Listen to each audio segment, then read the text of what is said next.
And the statement goes something like this: the matters that were discussed in the closed meeting were limited only to those specified in the notice of a separate closed meeting.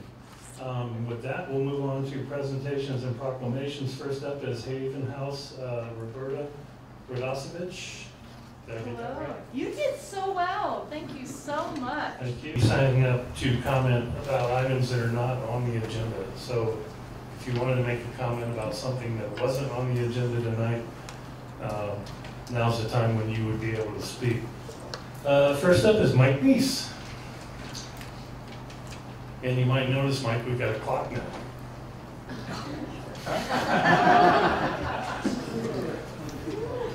Thank you, Mr. Chair. Same time with it.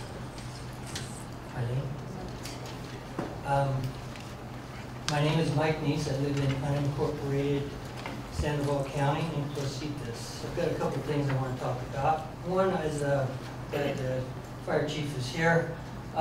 At the last meeting, and I already noticed at this meeting that we have locked doors downstairs. Don't first responders need the steps to get upstairs? What if we have a problem?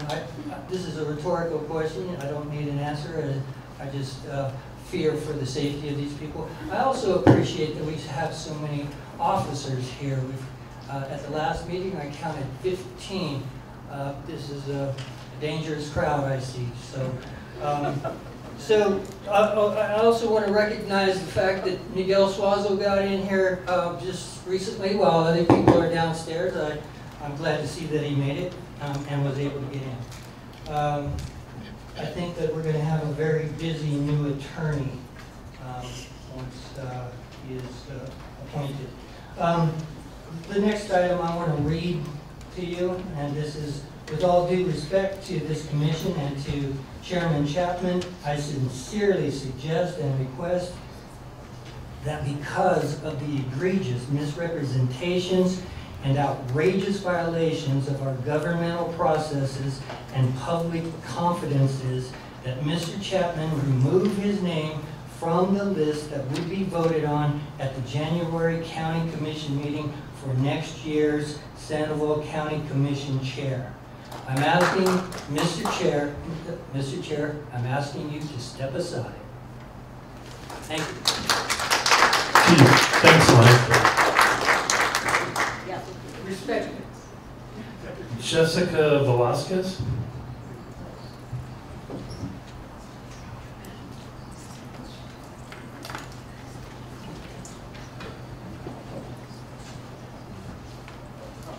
Good evening, Mr. Chairman, Commissioners.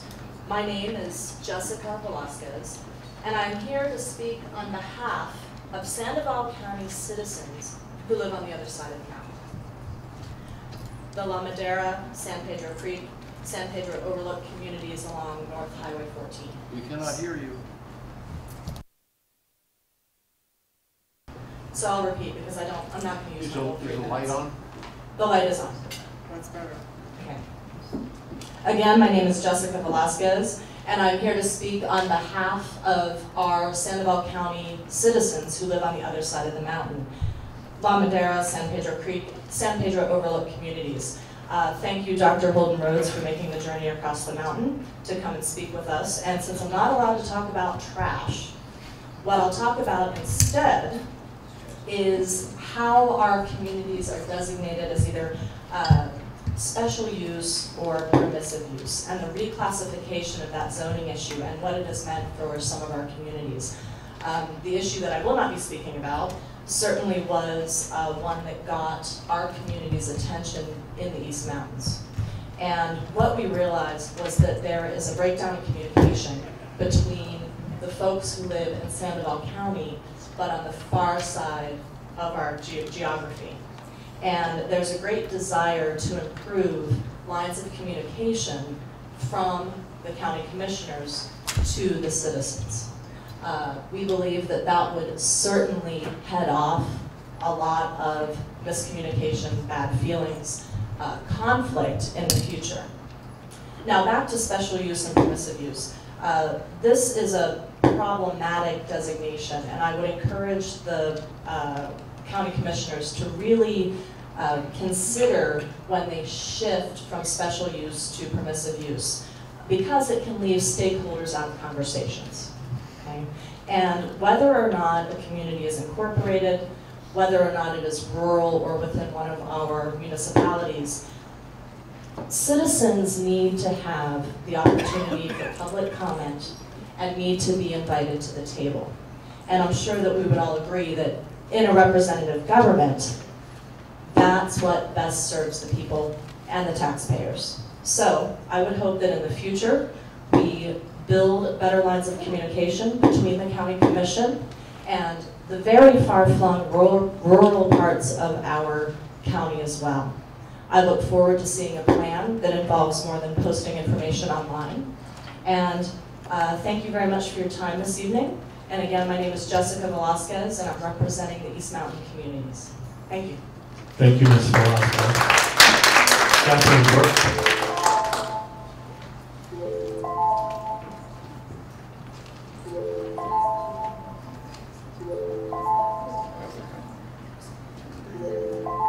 Good evening, Chairman and Commissioners.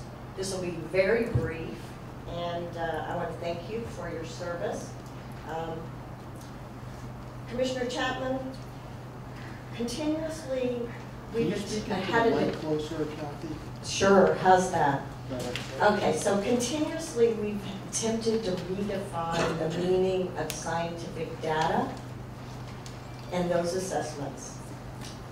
We have misrepresented the contract that Sandoval County has that was signed with New Mexico Tech.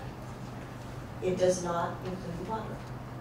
And in fact, Sandoval County Commission funded what Commissioner Chapman has called the geologic review from the water fund. That previously has only been used for water and has never included anything but water, wastewater, and those types of studies. So my question is, why the spin? Why have oil and gas resources titled in this assessment for Sandoval County, and the relationship of potential resources to groundwater being the secondary part? So what I ask is that you consider greater transparency, and that in fact this study is not for its citizens, but is in fact for the oil and gas industry, and that our dollars should not be used for that purpose. Thank you for your time. All right, thank you, Ms. Ursula Shepard.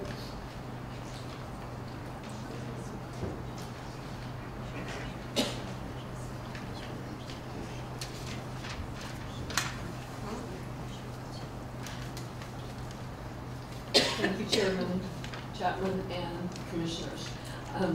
I would like to start by doing something unusual and take the first moment of my time to say that I know that everyone in this room is here as somebody who is involved in our county, either by working here or living here or both, and that we've been rather divisive in some of these meetings, and as that I attend them, I am concerned about that around the whole of our county. And to that end, I would like to start by thanking the deputies who are in the room tonight and who are in the building doing this work in these contentious and long evenings, and say to you, I won't stop speaking, I won't stop coming, I may make noise, but I appreciate the work that you have to do to keep these things going, and I think that there are others in the group who would say the same. So we thank you for your work, and we'll see you around the county in other ways. Please pass that information on to other people for us. And then I would like to say that I really am concerned, and I think the other people who've spoken before me are expressing a concern about how it is that we're handling the ability to do good governance and how this commission is able to do that. How are you able to handle the health, the safety, and the welfare of me and all of your constituents if you are not taking into account all of the information and the facts that are available to you? I am particularly concerned as a taxpayer and citizen here. We've been talking about poverty in this county for the last few moments when we talked about Haven House and we talked about other things. We just spent $62,000 that could have spent on poverty on a study that we are not sure that we need to have before we make decisions on other issues. I call on you as a taxpayer here to explain to me what the purpose of the New Mexico tax study is, or to, if it is not about environmental studies about water, to return that money to the county coffers. Thank you very much. Thank you, Ms. Secretary. Mark, real quick.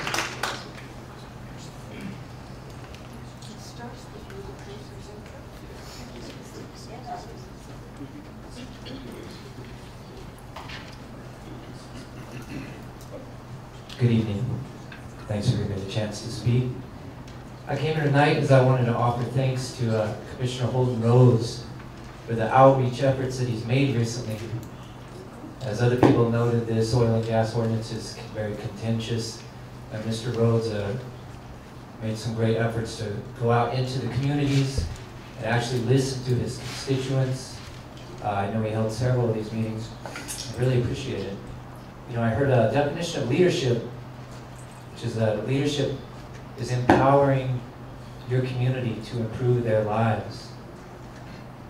Now, Mr. Chapman, I know before you came over here, you were Vice President of Sales for Dover Chemical Corporation. I know that they manufacture fracking fluids. And that seems like a totally different type of leadership.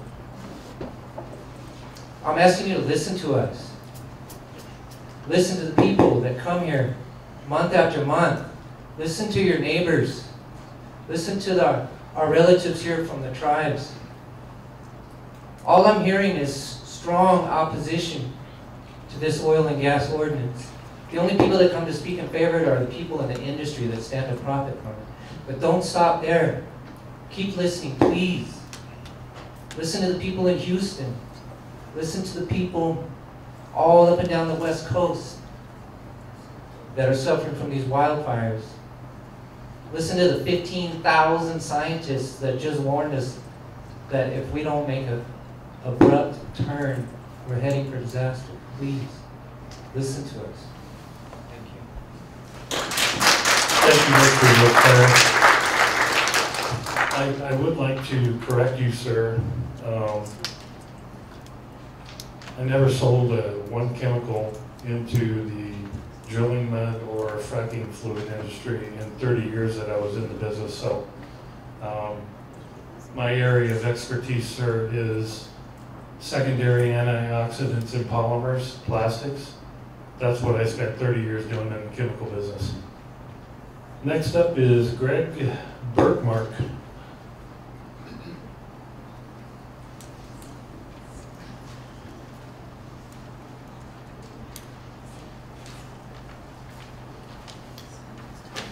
I'd like to thank all of you for. Can you make sure, stop, can you make sure we reset the clock, because I don't want him to lose, he had lost like 20 seconds. Yeah, it's already reset. I already reset it. What? I already reset it. Oh. She's resetting it when they But sit it's down. Okay, well, reset it again so he can get his full 3 minutes. 3 minutes.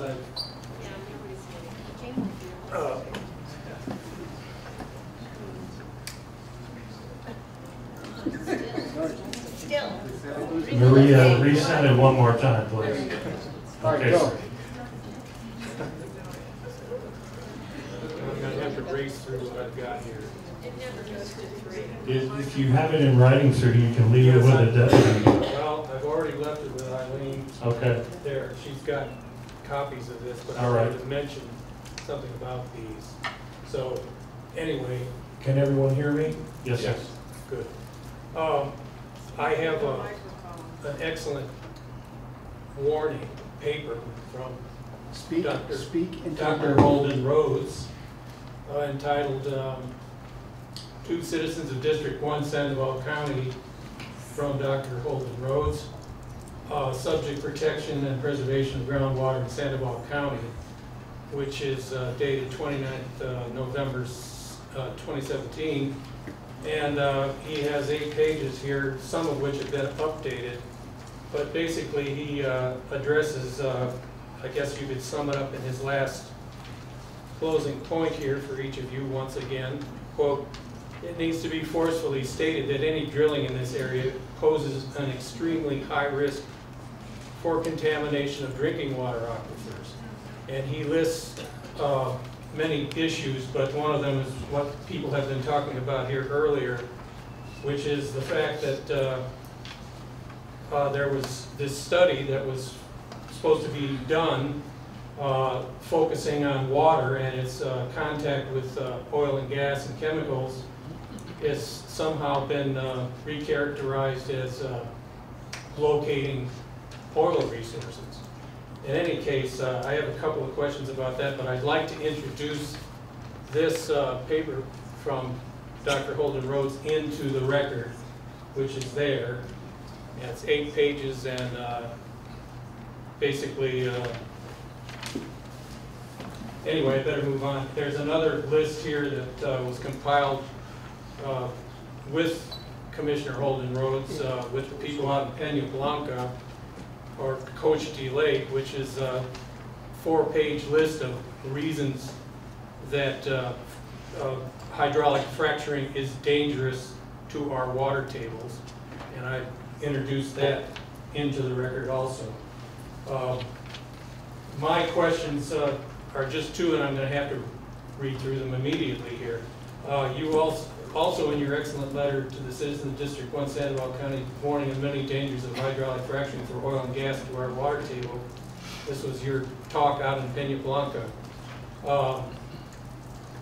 Basically, my question is, and I'd like a written answer to this, I've got it submitted there, was basically that would this not make our $62,000 taxpayer-funded study a de facto favor to the oil concerns, which they should be paying for themselves? Don't Sandoval County citizens deserve a say in this? Also, you had stated at that meeting in Peña Blanca at our community center, you mentioned to the surprise of many attending, in reference to this meeting and upcoming meetings, that you are or would be prohibited to stand and speak about the issue of protecting the Rio Grande River Valley Basin from the extremely high risk of contamination of drinking water aquifers. That the geology of the Rio Grande Rift presents to hydraulic fracturing of its layers for oil and gas and highly possible earthquakes subsequent to it. You stated if you spoke, you would be arrested by sheriff's officers present, escorted from the room, and taken to jail. Could this possibly be true? And if so, could you explain how and by what reason this could happen and under what and whose authority? I'd be happy to talk to you offline after. Thank you. I have here asked for a written answer for the record. My pleasure, sir. I'll provide it. I'm sorry to even have to ask the question, but that was a shocking disclosure that, in fact, you're not allowed to speak about things that are of importance to the citizens of this county. Thank you. Thank you, Mr. Bergner.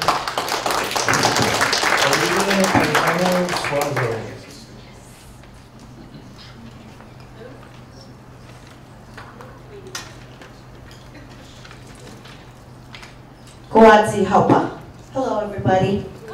My name is Alita Paisano Suazo. I'm from the Pueblo of Acoma and Laguna. I'm also a 32-year resident of Rio Rancho. Currently live in River's Edge 2, which is our commissioner is Dr. Holden Rhodes. I, like the previous gentleman, did hear that you, Chairman Commissioner Chapman, had heard that you had told our particular district commissioner to refrain from making any comments at this meeting.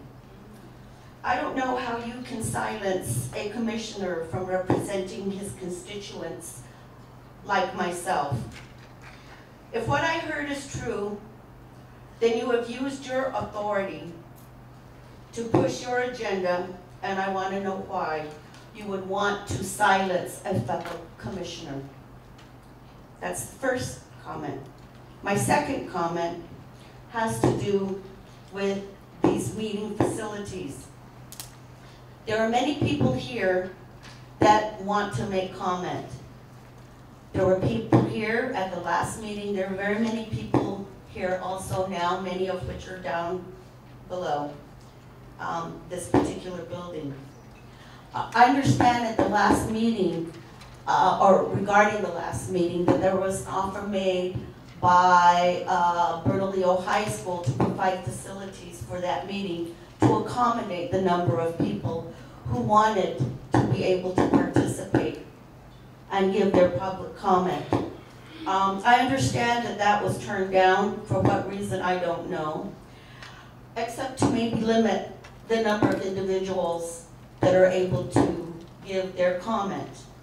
I would hope, I would like and I would hope in the future that you commissioners would please provide a facility that is able to accommodate your constituents in this community. Thank you. All right, thank you, Ms. Weiser. David, I'm sorry, I'm not sure I know how to pronounce the last name. David Spalls?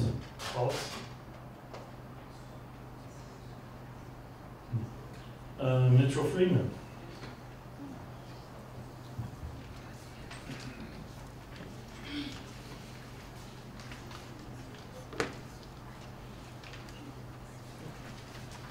Good evening, Commissioners. When I moved here 5 months ago, I didn't expect that I was going to... Can't hear you. I wasn't expecting that I was going to become such an activist coming to these meetings. But living here in Rio Rancho, it's very clear that what I'm seeing, as I wrote in my article that was published in the Rio Rancho Observer last Sunday, that too often we seem to be having governance here that is governance by cable news.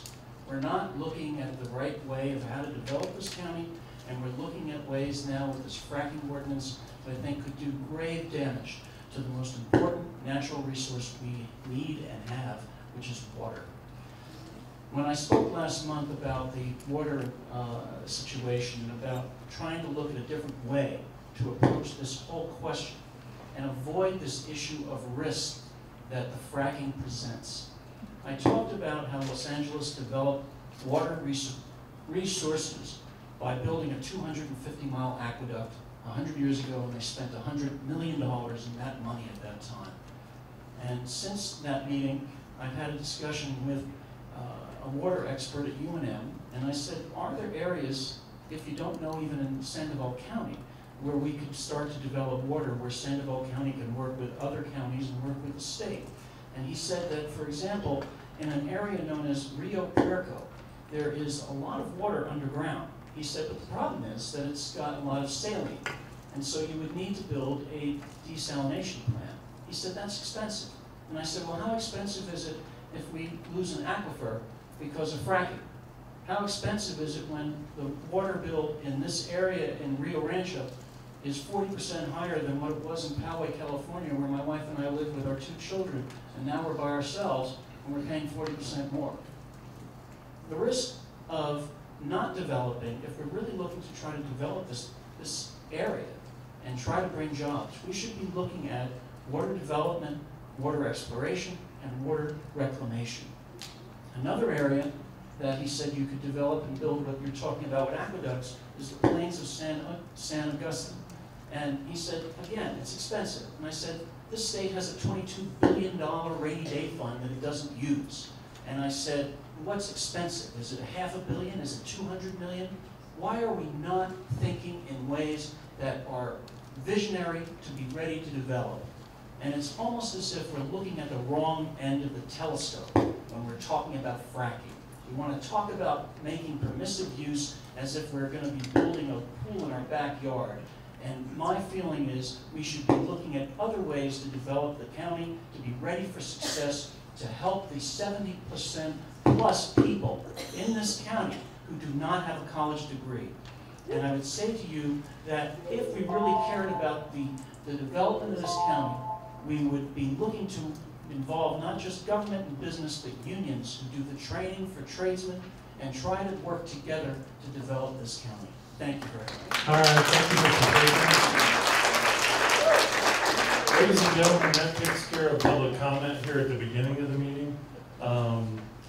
Next up is approval of the agenda. We're going to have to make a couple of moves on the agenda, so commissioners, hang with me here for a minute. I need a motion to remove agenda item number 9, replace it with agenda item 12A.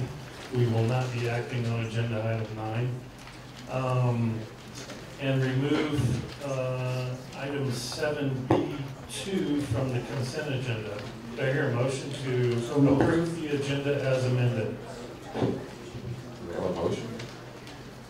Need a motion and a second? Moved. Okay.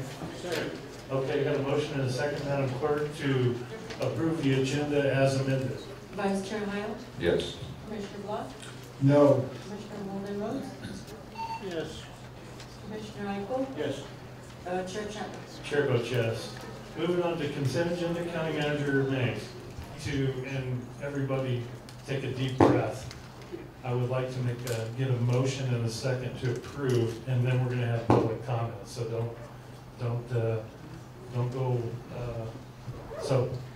In regards to motion 11A to approve publication, title, and general summary of the proposed oil and gas ordinance as amended, do I hear a motion? Mr. Chairman, I'd like to make a motion for the purpose of conversation on this item. Okay. Second. Got a motion and a second. So now we can move on. I wonder if I could just take a minute to show a couple of maps that are related to this. Please do so. Are you going to get them on the monitor, or? There we go.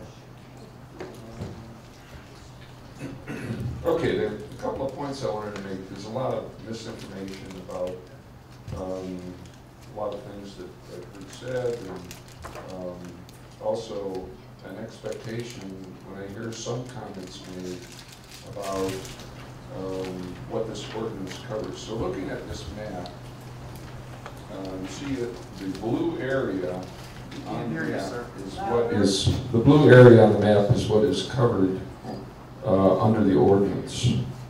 And the red areas on the map are the amendments that I proposed with regard to the red area being a conditional use bordering the west side of Rio Rancho, and then Placitas, and the areas around Bernalillo, and then up here around these other communities. Okay.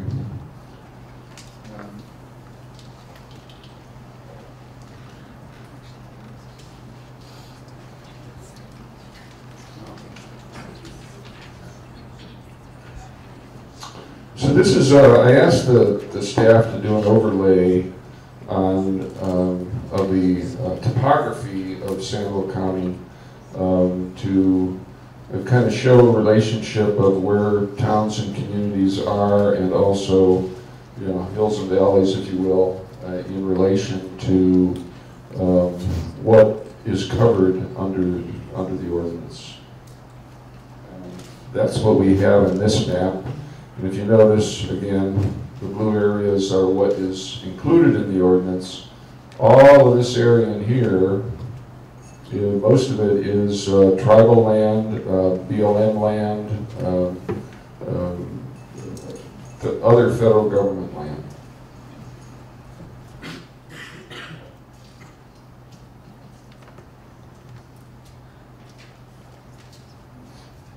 Here I also asked the staff to take a look at the map and overlay on the map the aquifer, the Rio Grande aquifer in the green, and the aquifer in the blue is the Colorado Plateau aquifer.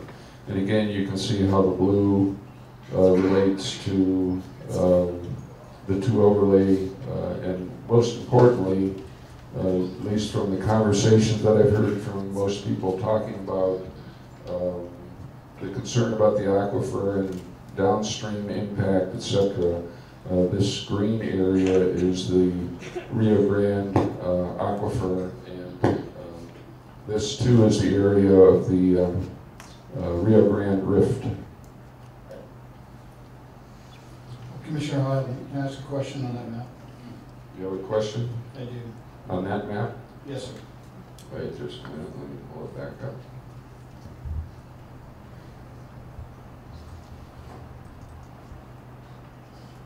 Can you tell me what the big bubble is in the Rio Grande aquifer? It's, well, I'm not a geologist, so I'm going to assume what it is. I can't, you know.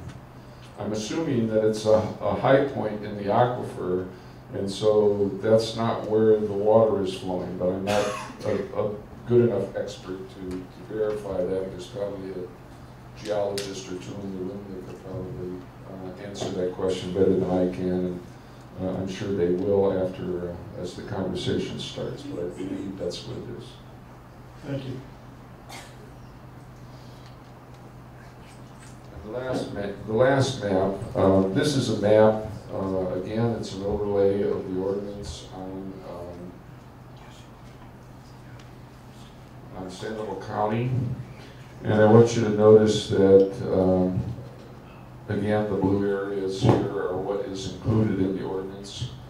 And all these little dots up here, these little orange dots, and if you look really close, there's green dots, and there's blue dots, and down over here there's beige dots. Those are already existing wells. And this area here, as you see, is extends over into Sandoval County, is the San Juan Basin. So I just want to point those things out so that we're all coming from a common point of reference when we're talking about the whole discussion on this and where the ordinance applies versus where, I guess, from my perspective, the greatest risk is in the county.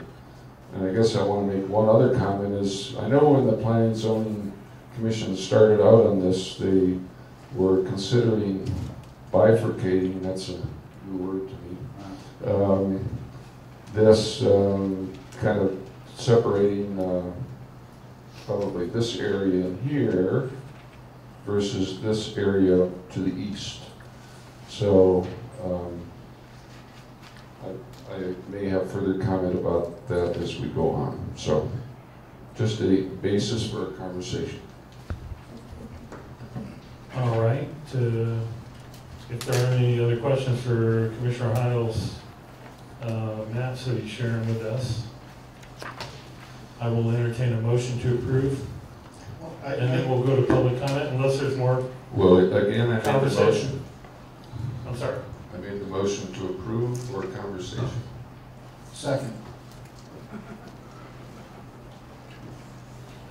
Okay, so we're going to go to public comment, and I am going to call Governor Eugene Herrera. Mr. Chairman, I'm sorry. I wanted to talk, I thought this was related to the conversation with us, but since Mr. Springfield's here, I just want to ask him a couple of questions. Okay, go ahead. I did receive your email today, Mr. Springfield. Yes. I just want you to walk this through for me. Let me just read it so everyone knows where we're at in the same sheet here, which is important. This was sent today at 2:39. Mr. Springfield, you sent this to the county commissioners, county manager, acting county attorney, and Mr. Makita Hill. Can't quite hear you, Jay. Okay, who said that? Lou? Can you hear me now, Lou? So commissioners, we have reviewed the P&Z Commission video of September 12, 2017. And the P&Z did change the noise levels to the ordinance to 55 and 70 dB. They also made a change to the non-compliance section. Are we talking about the Heil ordinance or the Stoddard ordinance? The Stoddard ordinance. The Stoddard ordinance, very well. We have reviewed the ordinance draft, starter ordinance draft, correct? That was sent to the county commission on September 21st, 2017. And those changes were reflected in the draft presented. However, on the county commission meeting of November 16th, 2017, was that the last commission meeting? Yes. The draft reflected the incorrect noise levels of 60 and 80 dB in the starter ordinance. Correct.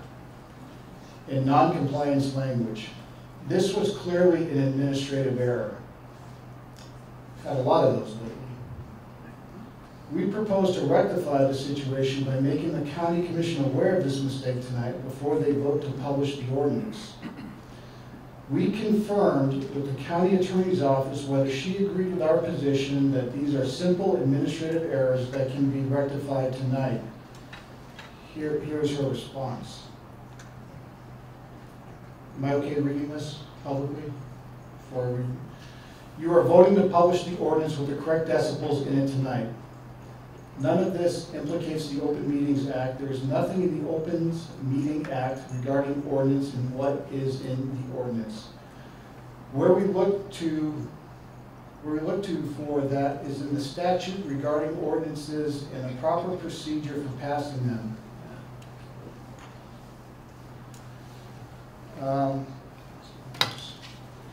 In the statute, it states that the ordinance have to be published before the final vote on the ordinance. In the end, what matters is that what is voted on tonight matches in what is given to the public before the final vote in January. Below are the corrections. September 21st, 2017, Tax Commission meeting packet. Noise control plan. I don't have to repeat it, it just goes into the particular section, correct? Yes, sir. Talks about, again, 55 to 70. On September 21st, November 16th, it goes from 60 to 80. And then it talks about section 10.1. So I was under the impression that anytime that you had to change the ordinance, this to me is a significant change when it comes to noise. And first of all, I didn't know how the administrative errors happen, because we got to do a much better job with configuration control of the documents in the county and on the website and all that, because we just got to do a better job. And I'm upset on the other issue that happened earlier this week. So if I had a right-to-work ordinance that had, the wrong website, instead of Sandoval County NM.gov, and it had SandovalCounty.gov or something to that effect, a small, minor change like that, and yet we're talking about, noise decibels, which to me significantly impact this document. Why are we doing that right now? Plus, why are we looking at the starter ordinance when I thought we were supposed to be looking at, and I'll call it the Heil ordinance, I'll give you credit for that. I thought we were supposed to be looking at the Heil ordinance. And I don't know if the other person answered, or the county manager, the county attorney, or the chairman, vice chairman, any of the commission, I don't really care. But to me, being a process guy and a transparent guy, and what I was told earlier about a significant change to a document has to go back to square one, you make the change, here we go. I'm not seeing it with this. It doesn't look right to me. And I'm looking at the starter ordinance, and I'm wondering why it's on the agenda. That's where I'm having a hard time, because now I'm looking at, I get this email, I look at the agenda, and it just doesn't look right to me. It doesn't smell right to me. And I'm sure it doesn't taste right either. I would like someone to answer that, because I was under the assumption that we passed the Heil ordinance that we were going to publish tonight, and I don't understand why the starter ordinance is on here, because we never passed that, did we? No ordinance has actually been passed. Well, we never passed it to have it for publication, but we did do the Heil ordinance for publication. We have not done a motion to publish the Heil ordinance either. We did do the publication of the Stoddard ordinance back in September. That was done, and then there were some mistakes regarding how to find it for the public, and the public needs to be given proper notice on where to obtain these ordinances. That's the difference between the two. But we have not done a motion to publish. The last meeting in November, it was a motion to amend the Stoddard ordinance, but there was not a motion to publish at that time because the public would not have been given notice as to that. But if I could, can I try? Sure. The last action of this commission, let me go back. This commission has taken two actions. One has been to publish title and general summary of an oil and gas ordinance. You did that on September 21st of this year. That was called the Stoddard ordinance. With a 5570. Absolutely. Correct? Yes. All right. So, and the language in the non-compliance. Right. I'm All more correct. concerned about the noise right now, not section 10.1. Okay. Okay. So we voted on a 5570 on September 21st. Correct. Then on November 16th, because we had another issue at the October County Commission meeting, whatever one it was, Right. related to posting the ordinance and the mistake there. Where it was located on the website. Was incorrect. Right, it was incorrect. So then on November 16th, we come back, right? Correct. And now it's 60 to 80. It's got the old language, correct. It was an error, it was a mistake. That's a significant error. But the point is that a change is not being made.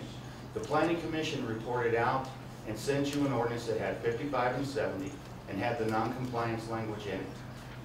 That was brought to you on September 21st. You voted on it to publish title and general summary. There was an error on the November 16th brought to you. However, that ordinance was amended by Commissioner Heil. Right. And voted on for amendments. Those were significant changes to the ordinance.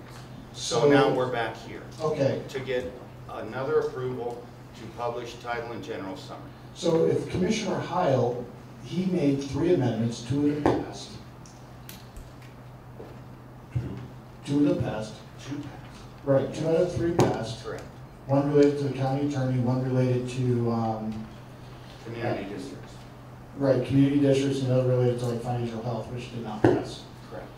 So I was under the assumption that that's the ordinance that we as a commission, 5 commissioners, put forward, because now that is the ordinance that we should be voting on, not the Stoddard one. Okay, that is what you have.